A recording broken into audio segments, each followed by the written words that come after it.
வணக்கம் நண்பர்களே. தமிழக அரசியலில் முக்கியமான சில டாப்பிக்கை இந்த பதிவில் பார்க்க போகிறோம். முதல் டாபிக்கு கலைஞர் செய்திகள் மற்றும் தந்தி டிவி இருக்காங்களே, அவங்களுக்கு ஒரு புதிய சிக்கல். என்ன சிக்கல் தெரியுமா?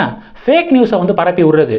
தந்தி அப்படின்னு வைக்கிறதுக்கு பதிலாக வதந்தி அப்படின்னு வச்சிருந்தா கூட நேம் கரெக்டாக இருந்திருக்கும் போல. அந்த அளவுக்கு ஒரு நியூஸ் சேனல் அப்படின்னா நம்பகத்தன்மையாக இருக்கணும். முன்னாடியெல்லாம் பார்த்தீங்க அப்படின்னா இந்த இன்வெஸ்டிகேட்டிவ் ஜேர்னலிசம் அப்படிங்கிறதெல்லாம் இருந்துச்சு. இப்போ அதுக்கு ஸ்பெல்லிங் தெரியுமா இப்போ இருக்கக்கூடிய மீடியாக்களுக்கு அப்படிங்கிறதே ஒரு பெரிய டவுட்டாக இருக்குது. அந்த வகையில் ஃபேக்கான நியூஸு ட்விட்டரில் வரக்கூடிய செய்திகளை மட்டும்தான் பிரேக்கிங் நியூஸு அப்படின்னு போடுறாங்களே தவிர இன்வெஸ்டிகேஷன் பண்ணி எது உண்மை எது பொய் அப்படிங்கிறத இந்த பகுத்தாய்ந்து செய்திகளை எந்த மீடியாவும் வெளியிடுறது இல்லை அப்படிங்கிறதான் ஃபேக்ட்டு. அப்படி ஒரு சம்பவம் நடந்திருக்கு, சொல்கிறேன் கேட்டுக்கோங்க. இப்போ இந்த எலக்ட்ரல் பாண்ட் சம்மந்தப்பட்ட டேட்டாஸ் ரிலீஸ் ஆகுதுல, எந்தெந்த நிறுவனம் எவ்வளவு நிதி கொடுத்துருக்காங்க, எந்தெந்த கட்சிகளுக்கு கொடுத்துருக்காங்க அப்படின்னு சொல்லிட்டு ஒரு புள்ளி விவரம் கிடைச்சிருக்கு. அதன்படி இவங்க ஒரு வதந்தி பரப்பப்படுது. என்ன வதந்தி அப்படின்னா, பாகிஸ்தான் நிறுவனம் இங்கே இந்தியாவில் இருக்கக்கூடிய அரசியல் கட்சிகளுக்கு டொனேஷன் கொடுத்துருக்காங்க. அதுவும் எப்போ தெரியுமா? புல்வாமா அட்டாக் நடந்துச்சு பார்த்தீங்களா? அந்த புல்வாமா அட்டாக் நடந்ததுக்கு பிறகு இந்த சம்பவம் நடந்திருக்கு. பாகிஸ்தான் நிறுவனத்துக்கிட்ட டொனேஷன் பெற்ற அரசியல் கட்சிகள் அப்படின்னு தந்தி டிவி செய்தி போட்டிருக்காங்க. கலைஞர் செய்திகள் என்ன போட்டிருக்காங்கன்னா, பாகிஸ்தான் நிறுவனத்துக்கிட்ட இருந்து பாஜக நன்கொடை வாங்கியிருக்கு அப்படின்னு சொல்லிட்டு செய்தி போட்டிருக்காங்க. டோட்டலாக ஃபேக்குங்க. அதில் உண்மை என்ன அப்படின்னு பார்த்தீங்கன்னா, அந்த நிறுவனத்துடைய பேரே சொல்கிறேன் கேட்டுக்கோங்க. அந்த நிறுவனத்துடைய பேர் என்னன்னா,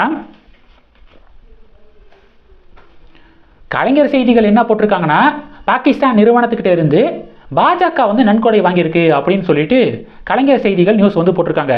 இது டோட்டலாக ஃபேக்குங்க. உண்மை என்ன அப்படின்னு பார்த்தீங்கன்னா, ஹப் பவர் கம்பெனி அப்படிங்கிற ஒரு கம்பெனி இருக்குது. பாகிஸ்தானில் ஆக்சுவலாக ஒரு கம்பெனி இருக்குது இந்த பேரில். அது மின்சாரத்தை தயாரிக்கக்கூடிய கம்பெனி. இதே ஹப் பவர் கம்பெனி அப்படிங்கிற ஒரு நிறுவனம் நம்ம இந்தியாவை தலைமையிடமாக கொண்டு ஒரு நிறுவனம் செயல்படுது. டெல்லியை தலைமையிடமாக கொண்டு செயல்படுது. இது எல்இடி பல்பு தயாரிக்கிறது, இல்லை இந்த தீபாவளி அலங்கார விளக்குகள் இருக்குது பார்த்தீங்களா, இதை தயாரிக்கக்கூடிய ஒரு நிறுவனம் தான் ஹப் பவர் கம்பெனி. இது டெல்லியை தலைமையிடமாக கொண்டு இயங்கக்கூடிய கம்பெனி. அந்த கம்பெனி தான் நிதி கொடுத்திருக்காங்க, டொனேஷன் கொடுத்திருக்காங்க.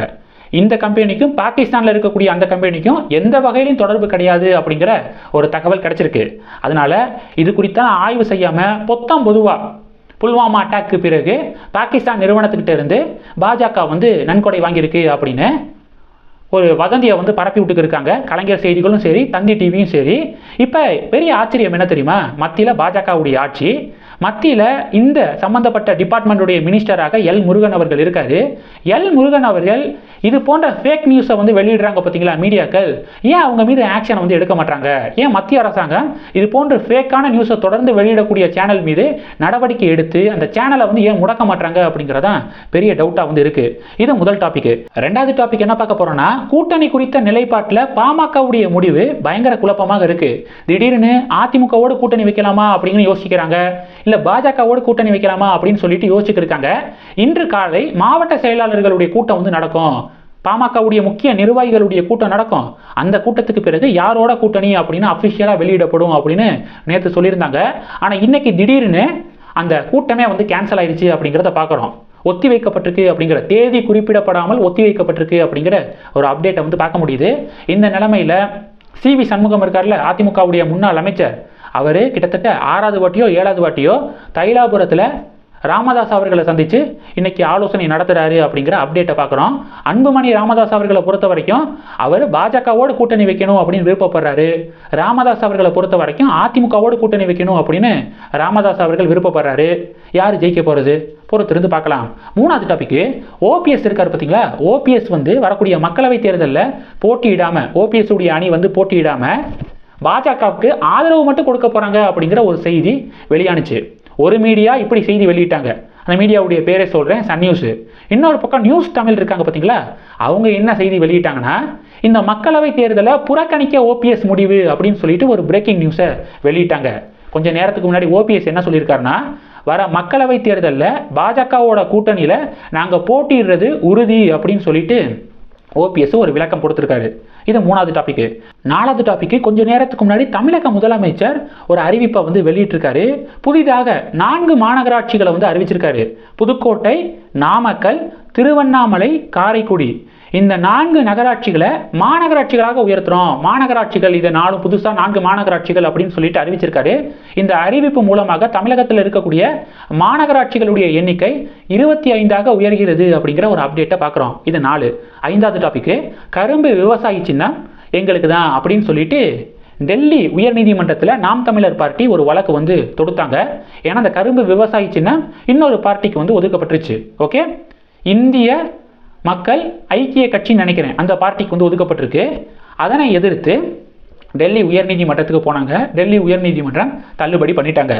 இப்போது உச்ச நீதிமன்றத்துக்கு போயிருக்காங்க. உச்ச நீதிமன்றத்துக்கு போய் இந்த கரும்பு விவசாயி சின்னத்தை இன்னொரு கட்சிக்கு ஒதுக்கியிருக்காங்களா தேர்தல் ஆணையம், அதுக்கு எதிராக ஒரு வழக்கு வந்து தொடுத்திருக்காங்க. இந்த வழக்கில் எலெக்ஷன் கமிஷன் வந்து விளக்கம் கொடுக்கணும் அப்படின்னு சொல்லிட்டு உச்ச நீதிமன்றம் உத்தரவை பிறப்பிச்சிருக்காங்க. அது மட்டும் இல்லாமல் இந்த வழக்கை வர 18ஆம் தேதி வந்து ஒத்தி வச்சிருக்காங்க. 18ஆம் தேதி மறுபடியும் இந்த வழக்கு விசாரணை நடக்கும் அப்படின்னு எதிர்பார்க்கப்படுது. இவ்வளவு சிரமப்படுறதுக்கு அப்ளை பண்ண வேண்டிய நேரத்தில் சரியாக அப்ளை பண்ணியிருந்தாங்க அப்படின்னா இந்த தலைவலியே நாம் தமிழர் பார்ட்டிக்கு இல்லை. மே மாதம் 2023 மே மாதம் அப்ளை பண்ண வேண்டியதை இவ்வளவு தாமதமாக 2024 ஜனவரியில் வந்து கிளைம் பண்ணியிருக்காரு சீமான் அவர்கள். ஸோ ப்ராப்பராக அந்த டயத்தில் வந்து அப்ளை பண்ணியிருந்தாங்க அப்படின்னா இந்த சிக்கலே நாம் தமிழர் பார்ட்டிக்கு வந்திருக்காது. அவங்களுக்கு இந்த கரும்பு விவசாயி சின்னம் கிடைச்சிருக்கும். வெயிட் பண்ணி பார்க்கலாம். கடைசி டாபிக் என்ன பார்க்க போறோம்னா, வரக்கூடிய 19ஆம் தேதி கோயம்புத்தூரில் பிரைம் மினிஸ்டர் மோடி அவர்கள் பாஜகவுடைய பொதுக்கூட்டத்தில் வந்து கலந்துக்க போறாரு. அந்த பொதுக்கூட்டத்துக்கு முன்னாடி ஒரு ரோட் ஷோ நடத்துற மாதிரி, ஒரு பேரணி நடத்துற மாதிரி பிரைம் மினிஸ்டர் பாஜக பிளான் வந்து பண்ணியிருக்காங்க. பிரதமருடைய அந்த வாகன பேரணிக்கு வந்து அனுமதி கொடுக்கணும் அப்படின்னு சொல்லிட்டு காவல்துறை கிட்ட ஒரு டிஸ்கஷன் வந்து போயிருக்கு. ஆனால் காவல்துறை அனுமதியை மறுத்திருக்காங்க அப்படிங்கிற ஒரு தகவலை கேள்விப்பட முடியுது. காவல்துறை என்ன விளக்கம் கொடுத்திருக்காங்க அப்படின்னா, பிரதமருடைய அந்த ரோட் ஷோ நடந்துச்சு அப்படின்னா தனிப்பட்ட வகையில் அவருடைய பாதுகாப்புக்கு அச்சுறுத்தல் ஏற்படுவதற்கு வாய்ப்புகள் வந்து இருக்குது. அதனால ரோட் ஷோக்கு அனுமதி வழங்க முடியாது அப்படின்னு சொல்லிட்டு காவல்துறை, தமிழக காவல்துறை சொன்னதாகவும், இப்போ எஸ்பிஜி அதிகாரிகளோட தமிழக காவல்துறை ஆலோசனை நடத்திக்கிருக்காங்க அப்படிங்கிற ஒரு அப்டேட்டை கேள்விப்பட முடியுது. பாஜக என்ன சொல்கிறாங்க அப்படின்னா, பிரதமருடைய அந்த வாகன பேரணிக்கு அனுமதியை வந்து மறுக்கிறாங்க அப்படின்னாலே திமுக பயப்படுறாங்க அப்படின்னு அர்த்தம். கோயம்புத்தூரில் இது மாதிரி வாகன பேரணி நடந்துச்சு அப்படின்னா, நார்மலாகவே கோயம்புத்தூர் அப்படிங்கிறது பாஜக பேஸ் ஸ்ட்ராங்காக இருக்கக்கூடிய பகுதி. அதில் மோடி அவர்களுடைய இந்த வாகன பேரணி, அதுக்கு கிடைக்கக்கூடிய வரவேற்பு, இதெல்லாம் பார்த்தா திமுகவுக்கு பின்னடைவு வந்துடும், திமுகவுக்கு ஒரு டிராபேக்காக வந்துடும் அப்படிங்கிறதுக்காக அனுமதி கொடுக்க மறுக்கிறாங்க அப்படின்னு பாஜக விமர்சனங்களை முன்வைக்கிறாங்க. பேச்சுவார்த்தை நடந்துருக்கு. எஸ்பிஜி அதிகாரிகள் மற்றும் தமிழக காவல்துறை இடையே பேச்சுவார்த்தை நடக்குது. என்ன முடிவெடுக்க போகிறாங்க அப்படிங்கிறத பொறுத்திருந்து பார்க்கலாம். நல்லா ஞாபகம் இருக்குது, இதுக்கு முன்னாடி பிரதமருடைய வாகன பேரணியோ இல்லை பிரைம் மினிஸ்டர் சம்பந்தப்பட்ட ஒரு நிகழ்ச்சிக்கு அனுமதி மறுக்கப்பட்டது வந்து எப்போ தெரியுமா? சமாஜ்வாடி பார்ட்டி ஆளுங்கட்சியாக இருக்கும்போது, உத்தரப்பிரதேசத்தில் ஆளுங்கட்சியாக இருக்கும்போது யூபியில் பிரதமருடைய வாகன பேரணி இருக்குது பார்த்தீங்களா, அந்த வாகன பேரணிக்கு அனுமதி வந்து கேட்கப்பட்டுச்சு. அதற்கு வந்து யூபி போலீஸ் வந்து அனுமதி வந்து மறுத்தாங்க. சமாஜ்வாடி பார்ட்டி ஆளுங்கட்சியாக இருக்கும்போது அப்போ நடந்தது. அதன் பிறகு சமாஜ்வாடி பார்ட்டி யூபியில் வந்து ஆளுங்கட்சியாக இல்லை. லாஸ்ட்டு செகண்ட் டேர்மாக இப்போ பாஜக தான் இங்கே வந்து ஆட்சியை வந்து பிடிச்சிருக்காங்க. இப்போ தமிழகத்துலையும் அதே போன்ற ஒரு நிகழ்வை பார்க்க முடியுது. பார்ப்போம் பேரணிக்கு அனுமதி கிடைக்குதா இல்லையா அப்படிங்கிறத வெயிட் பண்ணி பார்க்கலாம். இந்த டாபிக்ஸ் எல்லாம் குறித்து உங்களுடைய பார்வைகளை மறக்காமல் கமெண்ட் பண்ணுங்கள். இந்த வீடியோ பிடிச்சிருந்துச்சுன்னா லைக் பண்ணுங்கள், ஷேர் பண்ணுங்கள், மறக்காமல் நம்ம சேனலை சப்ஸ்கிரைப் பண்ணுங்கள். மேலும் நம்ம சேனலுக்கு சப்போர்ட் பண்ணணும் அப்படின்னு ஆசைப்பட்டீங்கன்னா நான் பேசக்கூடிய வீடியோக்கு கீழே நன்றி அப்படிங்கிற ஆப்ஷன் இருக்குது. அதை கிளிக் பண்ணி உங்களால் முடிந்த தொகையை சேனல் வளர்ச்சிக்காக கொடுத்து உதவி செய்யலாம். இல்லை ஜாயின் பட்டனை கிளிக் பண்ணி நம்ம சேனலுக்கு மெம்பராக வந்து ஆகலாம். நன்றி. ஜெய் ஹிந்த்.